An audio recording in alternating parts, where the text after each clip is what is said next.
Hey guys, how's it going? Welcome back to another video. Boozer here. Today's video, we're going to talk about a champion that I had to rebuild recently, mainly because of our new login champion, Sun Wukong, that just got introduced in the game as a 7-day login. So if you guys aren't familiar with Sun Wukong, obviously you guys probably just picked him up, but the biggest thing with Sun Wukong is his A2 ability that basically initiates if the initial target survives, it places a sheep debuff. So this is a really good, obviously neutralizing enemy move. And from what I've seen, what I feel, and basically what I've built on my Sun Wukong is that I built him as a debuffer, basically a control champion with super high accuracy to deal with trouble champions. So whether it be a very strong DPS or a very strong support champion, you will use this ability to neutralize that enemy with high accuracy. So the only way you can really deal with this is with resistance, because Stone Skin won't protect you from this ability. So you need high resistance to stop this ability.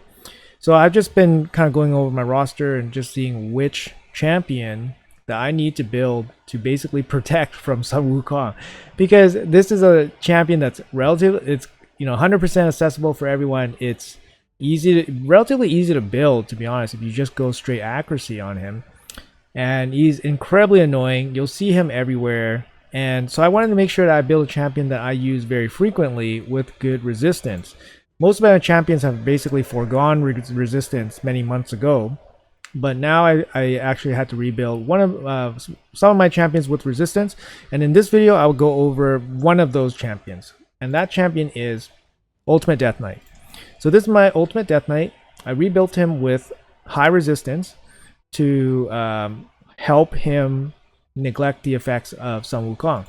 So basically, the reason why I chose Ultimate Death Knight is because Ultimate Death Knight is one of those champions that I use in some of the most important areas. Basically, platinum reset defense, I use Ultimate Death Knight.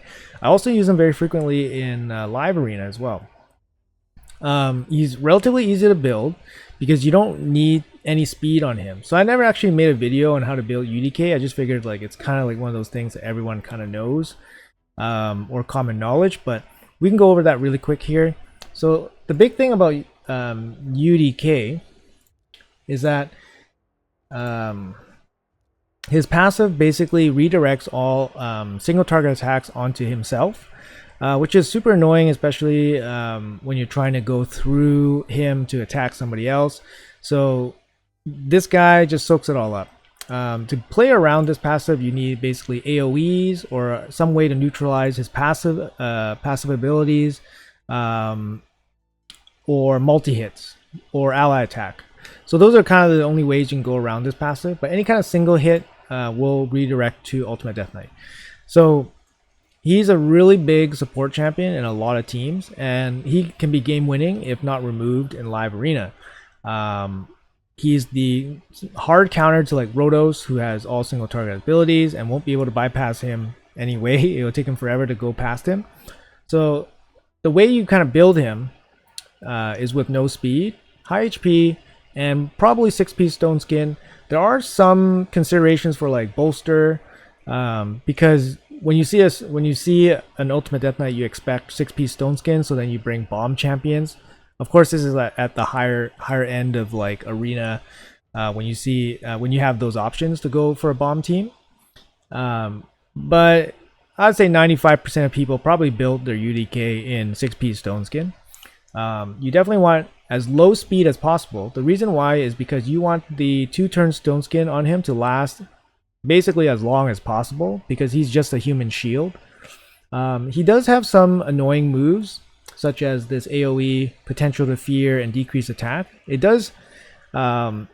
can be pretty annoying. He also has an A1 provoke, which also can be very annoying. So he's just an annoying champion. He also plays as a shield and continuous heals, so he can like sustain himself, and he's just super annoying. Oh, by the way, and his other passive, his stats increase for every dead ally, so it's just more annoying stuff. And yeah, but you build him with no speed, high HP, and then you just let him tank. Make sure you have reaction gear on him. However, if somebody has the right nuker, It doesn't matter how much HP you put on him, he will still get cut down. So I think maybe Georgit ignores Stone Skin. So with a strong enough Georgit will probably cut down your ultimate Death Knight without much issue. But you definitely want like reaction against most, so that his Stone Skin takes less damage. Definitely want some reaction on him and as much HP as you could. So total stats on him, I got 96k HP, 5k defense, basically no speed, 766 resistance, and 219 accuracy. So the accuracy is kind of important because the accuracy allows him to place the sheep debuff. I still have him in sheep blessing, and he has accuracy to place his provoke and decrease defense, decrease attack, and fear. So it's a little bit of accuracy, not too much. It should work against most non-resistance built champions. And even if you have some from Great Hall and Faction Guardians, all that stuff, 220 should be enough to debuff those champions as well. So going back here, 766 resistance. It really depends on what level of arena you guys are planning to play. Basically, like if you built your Sun Wukong, for example, and your max accuracy was like 600, for example, you want your UDK to be at least that number of resistance, at least. So you want to be able to build at least 600 resistance, and then you have to plus your aura on top. You have to add a very strong aura on top, like an 80 accuracy aura, 80 resistance aura, sorry, to give your UDK a fair shot at resisting 600 accuracy Sun Wukong, for example. So I put 766 resistance, that plus an 80 accuracy, 80 resistance aura gives me a decent shot at resisting, let's say like a 700 accuracy Sun Wukong, maybe more, maybe 720. But at the end of the day, it at least forces the other opponent to use a increased accuracy champion, so that might weaken their team slightly. But you're not going to be able to stack enough resistance to out resist most good teams anyways.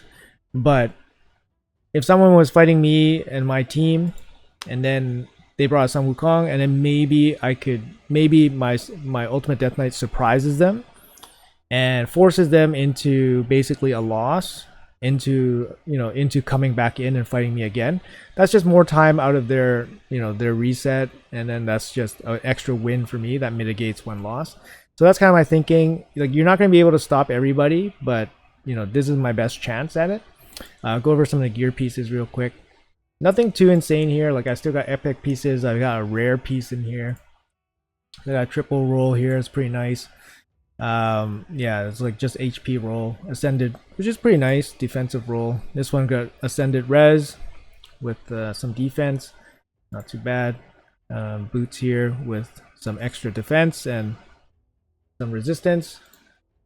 My reaction piece is not anything excellent, but has the appropriate stats. So yeah, fully booked, of course, not necessary. Actually, you don't necessarily need to fully book your ultimate Death Knight. Really depends on what you're planning to use him for. For most things, for low end arena, you probably don't need to book him at all. So yeah, but definitely worth the books if you're going to use him often. Here's the masteries that I came up with. I went for Unshakable for the extra resistance. I'm missing my last mastery. This is the one. These are the masteries I went for. So increased resistance, reduce crit damage. This is like the arena mastery basically. Shadow Heal is excellent for increasing gaining health, and then this is remove random debuff, takes less damage, counterattacks wasting time and provokes. Extra health, boost his shield, that's his A3 shield, boost his shield again, extra chance at shield and fears, extra stats, and increases shield duration. So that's pretty much it. I guess there's nothing really. For the last one, you probably take Selfless Defender, so you can soak up a little bit of damage. But I haven't finished the 200 scrolls yet, so I'll probably do that sometime. I probably should. That's probably about it. There's probably nothing else you really need to take. Yeah, that's probably about it. Yeah, so let's jump into the arena, and I'll show you guys how it goes. All right, let's hop into here. So obviously my player power is going to be a bit inflated because I have high resistance um, Ultimate Death Knight, but I want to show how he performs against a couple debuffs here. So Sifi, sorry, not Sifi, the Madame Sirius, and how badly Ultimate Death Knight will counter Rotos. My team is pretty good here, but we're gonna fight some better teams just to showcase how it goes. So let's jump into it. But we can show the strength of UDK here against the Rotos. So my Ultimate Death Knight did resist the Madame Sirius. And we basically just hang out because the Ultimate Death Knight counters Sifi, Rotos, and cannot be debuffed. So we're just going to chill. I'm going to let my Harima circle back to her abilities and then just destroy this team. Yes, Necra is protecting UDK, but it's definitely not necessary to protect UDK. Alright, that's it. Pretty easy. We don't really have to do anything. And yeah, basically just a helpless child here. Let's jump into another battle. Alright, similar situation here. Again, we'll show you the strength against Rotos. We have debuffs here from Kymar. We have debuffs from Krisk. So let's see how this one goes.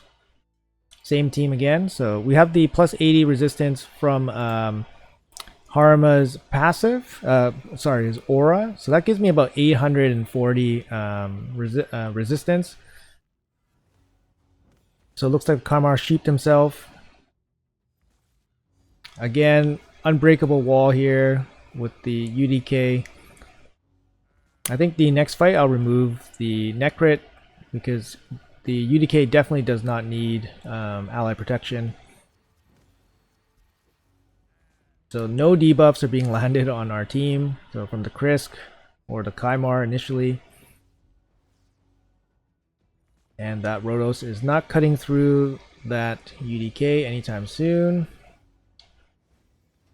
Probably should try to kill off the Sifi if we can.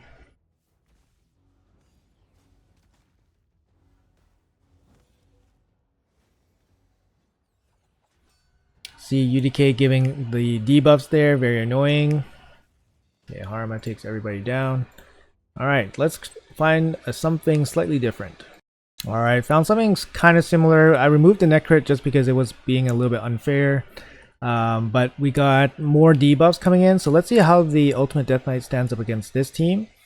And also we got some pretty big AoE hits here, so let's see how it goes. It's on full auto. So Uko steals Stone Skin from Pythion. Alright, no one got debuffed, that's great. Alright, so Trunda, unable to blast through. Unable to blast through. And the UDK just kind of chills and is the unbreakable wall that we need him to be. So we all know how strong UDK is in Arena. So this kind of just showcases how he's slightly more powerful with some resistance. I'm looking for a Sun Wukong team, so maybe we'll find one on a refresh coming up. I haven't seen too many actually in Classic Arena, but I'm pretty low end right now.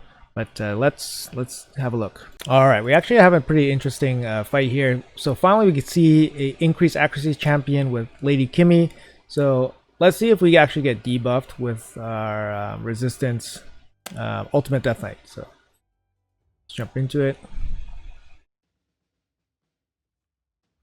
Okay, so you boost, increase accuracy, all resisted, fully resisted, and no debuffs landed. Let's see if the Mithrala can actually debuff. Nope, that's it, just single, okay. Alright, let's see if we find something else. Alright, another interesting one. This one against debuffer plus bombs. So if we cannot resist the Nishak, then the Ultimate Death Knight is gonna get blown up because he's in Stone Skin. But let's see how this one goes. Let's do it. So far, the Ultimate Death Knight's been working out pretty well against a bunch of debuffers. Okay, so Harma gets debuffs. That's no big thing. Actually, there you go. The Ultimate Death Knight fully resists everything. We get the cleanse off. And that's it. That's the end of the team. Yep. And Harma comes in and finishes it off. I think it looks pretty good, but we are pretty low in gold 5 right now, so it's definitely going to be a lot more challenging once we get into closer to platinum. So not going to be spending the tokens for now, since the arena event's going to be popping up pretty here soon. So I'm going to save on to some of those tokens. Anyways, hopefully that gave you guys an idea of the strength of, I guess, resistance with Ultimate Death Knight. Again, I chose Ultimate Death Knight because he's one of those champions that I use very frequently in a lot of areas that require basically a lot of stats, which is arena PvP. So that's the way I built him. I can definitely probably add a little bit more. He's not really maxed out here, like 16. Some stats aren't fully maxed out. I guess maybe not that more. 6 plus 4, so that's 10. This amulet could be better. I mean, I have a better resistance one, but I kind of like the accuracy on him here. So I can maybe push him to like 780. 780 would probably be the limit for me on this gear so far. But I like the non-existent speed. I like the decent HP and some accuracy. So that's kind of what I recommend for him, and it's mainly as a response to the Sun Wukongs that's going to be around. And yeah, I'm looking forward to the next platinum reset to see how my defense holds up with this Ultimate Death Knight. So anyways, hopefully you guys enjoyed the video. Hopefully you guys learned something, and let me know in the comments below how you guys feel about Sun Wukong entering the arena meta. Let me know if I'm totally wrong with building my Ultimate Death Knight this way. I don't know. I think it worked out pretty good. I think 90 to 100k Ultimate Death Knight won't have his stone skin broken. And if it does get broken, it's by a superior champion like Georgia that's just going to cut through him anyways. So yeah, that's kind of my reasoning for everything. And yeah, we'll see each other in the next video.